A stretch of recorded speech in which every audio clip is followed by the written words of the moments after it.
So hi students, I am Atul Rana and I am back with the 12th class chemistry. Okay, I am back with 12th chemistry. Okay. Meanwhile, we are on this electrochemistry. Okay, and we are studying the applications of Kohler's law. We are studying the applications of Kohler's law. Okay. So in the last lecture, I have told you the application. First application was to know the molar conductivity of a weak electrolyte. First activity was to know the first application to know the molar conductivity of a weak electrolyte. Okay, ये हमने पढ़ ली थी. इसके लिए कैसे होती है, you can see my earlier video lecture eight infinite dilution की वो कैसे निकालते हैं. तो उसकी फर्स्ट एप्लीकेशन हमने पढ़ ली थी to find out the molar conductance of this weak electrolyte at infinite dilution. ये हम पढ़ चुके हैं. Okay, now today I will start with the second application. आज हम सेकंड एप्लीकेशन करेंगे कोहलर्स लॉ की, that is to find the degree of dissociation. To find the degree of dissociation. ठीक है. ओके, अब देखो डिग्री ऑफ डिसोसिएशन क्या होता है कि किसी इलेक्ट्रोलाइट के पास कितनी आयंस हैं और वो कितनी डिसोसिएट हो चुकी हैं, उसको बोलते हैं उसकी degree of dissociation at that time. For example हमारे पास कोई इलेक्ट्रोलाइट है NaCl. ठीक है, मान लो इसके पास 100 आयंस हैं. ये इलेक्ट्रोलाइट टूट के कितने आयंस दे सकती है? 100 आयंस दे सकती है. ठीक है, हमने इसकी डिसोसिएशन स्टार्ट कर दी. टोटली इसकी कैपेसिटी कितनी 100 आयंस की है. हमने इसकी डिसोसिएशन स्टार्ट कर दी, इसको तोड़ना स्टार्ट कर दिया. ठीक है, इसको तोड़ना स्टार्ट कर दिया. ठीक है. ओके, कुछ समय बाद मान लो ये 60 आयंस दे चुका है. इसमें से 60 आयंस क्या है, जा चुके हैं. ठीक है, 100 आयंस देने की कैपेसिटी है इलेक्ट्रोलाइट की, 100 आयन प्रोड्यूस कर सकता है दोनों मिला के. कैटायन और एनायन 100 प्रोड्यूस कर सकता है, इसने 60 प्रोड्यूस कर दिए. तो अब मैं पूछूंगी इसकी डिग्री ऑफ डिसोसिएशन बताओ, या अल्फा बताओ. Alpha is the symbol for degree of dissociation. तो कितने आयंस डिसोसिएट हो चुकी हैं डिवाइड बाय टोटल आयंस. इसको बोलते हैं डिग्री ऑफ डिसोसिएशन, कि कितनी आयंस इसके पास टोटल है और कितनी आयंस इसकी डिसोसिएट हो चुकी हैं. That is it's degree of dissociation, कि इस डिग्री तक डिसोसिएट हो चुका है. ठीक है. सो टोटल आयंस, कोई भी इलेक्ट्रोलाइट हो, चाहे स्ट्रॉन्ग हो चाहे वीक हो, ठीक है, दोनों को कलेक्टिवली बात कर रहा हूं. मैक्सिमम आयंस कहां पे देते हैं? मैक्सिमम देते हैं एट इनफाइनाइट डाइल्यूशन. ठीक है, तभी तो वहां पे मैक्सिमम कंडक्टिविटी होती है ना. मैक्सिमम मोलर कंडक्टिविटी कहां पे होती है? Eight infinite dilution, because any electrolyte, strong or weak electrolyte, give the maximum number of ions at infinite dilution, and molar conductivity depends upon the number of ions. So infinite dilution पे maximum ions है, so maximum molar conductivity है. तो 100 की जगह मैं ऐसे लिख दूं, molar conductivity at infinite dilution means maximum ions and molar conductivity at any concentration. कोई भी concentration है, infinity पे नहीं पहुंचा है, उसको मैंने C से रिप्रेजेंट कर दिया. So that will give alpha. alpha की वैल्यू क्या आएगी? 100 मतलब टोटल कितनी दे सकता है? टोटल मतलब कितनी दे सकता है? एट इनफाइनाइट डाइल्यूशन कितनी होगी, और C मतलब एट एनी कंसंट्रेशन.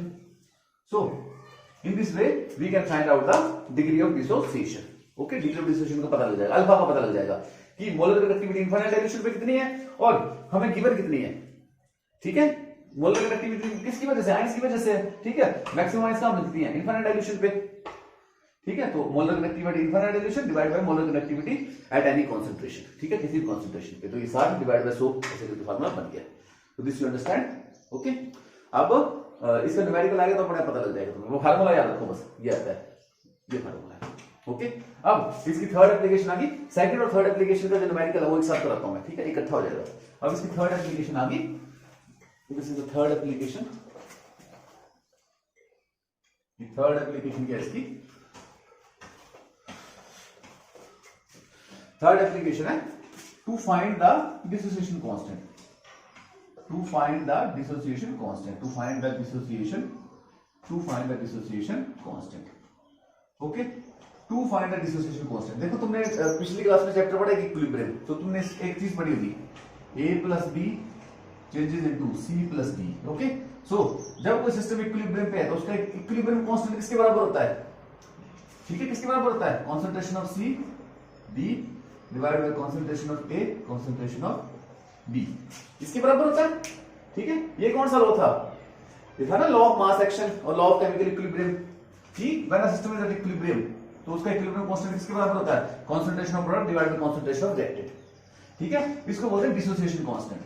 इसको क्या बोलते हैं? इक्विलिब्रियम कांस्टेंट डिसोसिएट हो रहा है ना, इसको बोलते हैं डिसोसिएशन कांस्टेंट। ओके, सो हम to find out the dissociation constant, हमें डिसोसिएशन कांस्टेंट निकालना है। ठीक है, डिसोसिएशन कांस्टेंट अपने को फाइंड आउट करना है। We can find out the dissociation constant of electrolyte, क्योंकि इलेक्ट्रोलाइट भी क्या करती है? डिसोसिएट करती है। इलेक्ट्रोलाइट किसमें डिसोसिएट करती है? देखो अल्फा की वैल्यू याद रख लो, अल्फा की वैल्यू मैं साइड में लिख दे रहा हूं। अल्फा की value I am writing, alpha की वैल्यू मैं साइड में लिख रहा हूं। तो अल्फा की वैल्यू कितनी है? काई CM डिवाइड बाय काई नॉट M, ये अल्फा की वैल्यू है। ठीक है, ये निकाल ली हमने। अब हम निकालेंगे डिसोसिएशन कांस्टेंट। ठीक है, मान लो कोई इलेक्ट्रोलाइट है, कोई भी है, जैसे AB है। ठीक है, मैं बता दूं AB है, इलेक्ट्रोलाइट है, ये किसमें टूट रही है? A positive plus B negative. ये जो डिसोसिएशन कांस्टेंट होता है किसका आता है? सिर्फ where system is at equilibrium, और इक्विलिब्रियम की कंडीशन किसमें आती है? वीक इलेक्ट्रोलाइट में। तो हम डिसोसिएशन कांस्टेंट किसका निकालेंगे? वीक इलेक्ट्रोलाइट का। डिसोसिएशन कांस्टेंट किसका आता है? वीक इलेक्ट्रोलाइट का, क्योंकि ऐसे इक्विलिब्रियम की स्टेज किसमें आती है? सिर्फ वीक इलेक्ट्रोलाइट में आती है। ठीक है, मान लो इसकी टाइम 0 था, इसकी कॉन्सेंट्रेशन C होगी, C मान ली कि C थे ये। ठीक है, इसकी 0 होगी और इसकी 0 होगी। ठीक है, अब जैसे time that equal to T मान लिया, तो इसमें से निकल गया C अल्फा, इसमें से कितना निकल गया? C अल्फा निकल गया, तो इसका भी कितना निकलेगा? C alpha. ठीक है, अब मैंने C अल्फा क्यों लिखा? मान लो C है हमारे पास 100, ठीक है, C टोटल हमारे पास 100, डिग्री ऑफ डिसोसिएशन हमारे पास 5% है, तो निकला कितना? 5/100 मल्टीप्लाई बाय 100, मतलब 5 मॉलिक्यूल निकल गए। 5% ऑफ 100 निकला ना, डिसोसिएशन का मतलब 5% निकल गए टोटल में से, तो कितने निकल गए? 5 निकल गए। अब 5/100 क्या है? अल्फा है, और 100 क्या है? C है, तो निकला कितना टोटल? अल्फा C निकला ना, निकला कितना टोटल? अल्फा C निकला, इसलिए मैंने अल्फा C निकल गया, C अल्फा निकल गया, कि C अल्फा निकल गया। ठीक है, C अल्फा मतलब 5% of C, 5% of C, alpha percent of C, alpha percent of C निकल गया। ठीक है, अब तुम्हें पता है वो डिसोसिएशन कांस्टेंट किस पे डिपेंड करता है? प्रोडक्ट पे, C alpha multiply by C alpha divide by reactant पे C माइनस C अल्फा। ठीक है, इसका करो क्या बनेगा?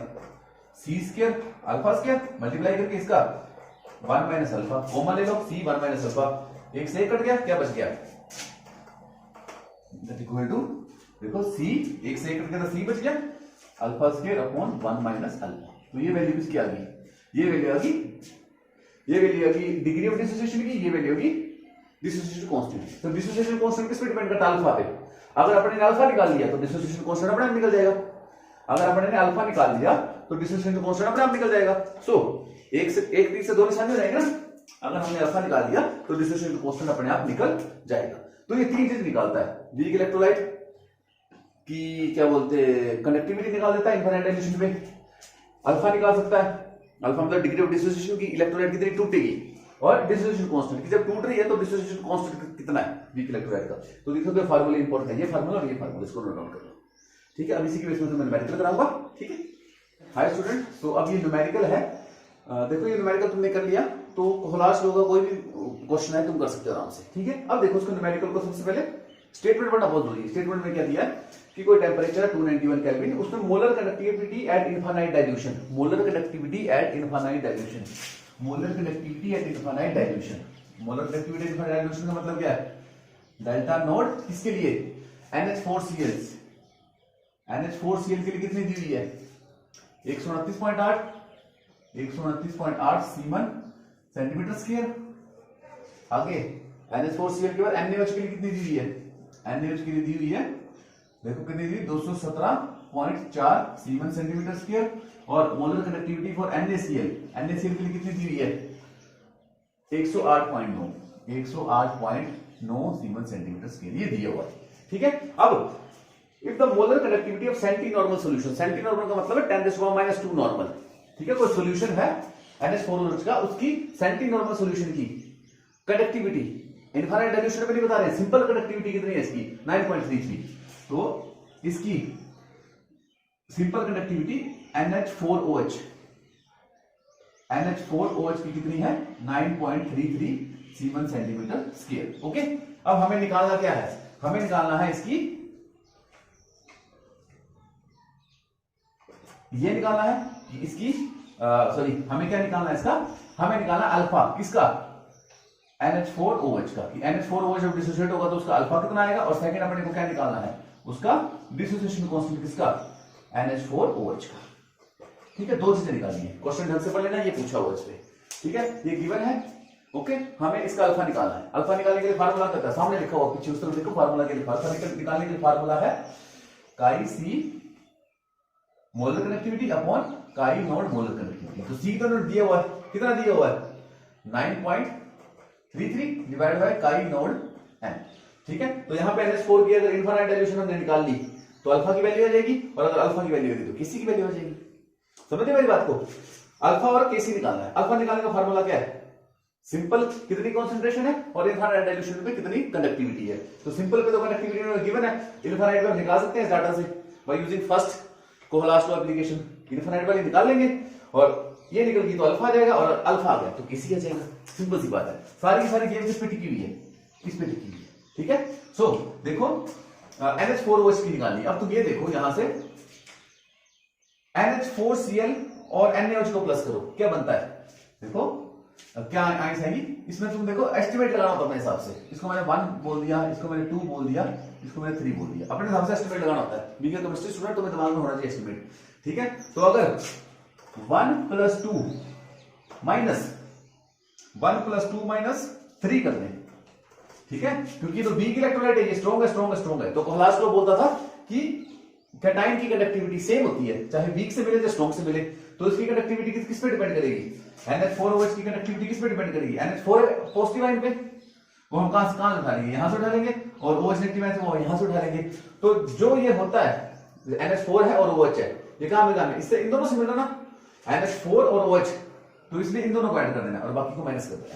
तो करो क्या करेगा, अब NH4Cl किससे बनी है, NH4 positive plus Cl negative plus Cl negative plus second पे दोहराओ, सेकंड किससे बना हुआ है Na positive plus OH negative, 1 + 2 हो गया। अब देखो हमें प्लस कौन करना होता है, तो NH4 पॉजिटिव आयन हमें कहां से मिल रही है, यहां से मिल रही है, तो ये हो गया। OH आयन कहां से, यहां से मिल रही है, तो दोनों को प्लस करते हैं, बाकी थर्ड को माइनस कर देते हैं। सिंपल सी बात है, इन दोनों को प्लस कर दिया, माइनस करो थर्ड क्या है NaCl, तो इसकी कंडक्टिविटी किस पे है Na पे माइनस Cl नेगेटिव। ठीक है, अब देखो कैंसिल क्या होता है, इससे ये कैंसिल हो गया, इससे ये कैंसिल हो गया, तो 1 + 2 - 3 कितना बच गया,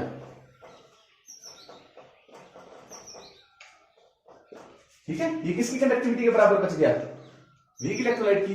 तो इसको माइनस करके देख लो, 1 + 2 कितना है, 1 + 2 किसके बराबर आ गया, ये NH4OH के बराबर आ जाएगा, ये NH4OH के बराबर आ जाएगा काट छाट के।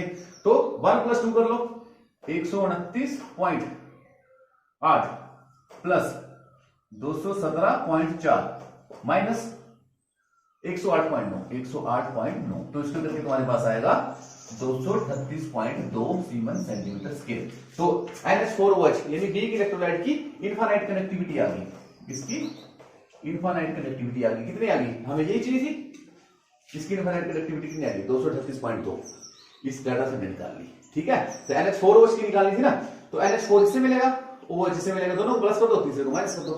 ठीक है, तो सिंपल सी बात है, तो इसकी कंडक्टिविटी अपने को मिल गई। ठीक है, अब अगर इसकी कंडक्टिविटी मिल गई तो ये वाली वैल्यू अपने को हासिल होगी। अब वेट करो एक मिनट,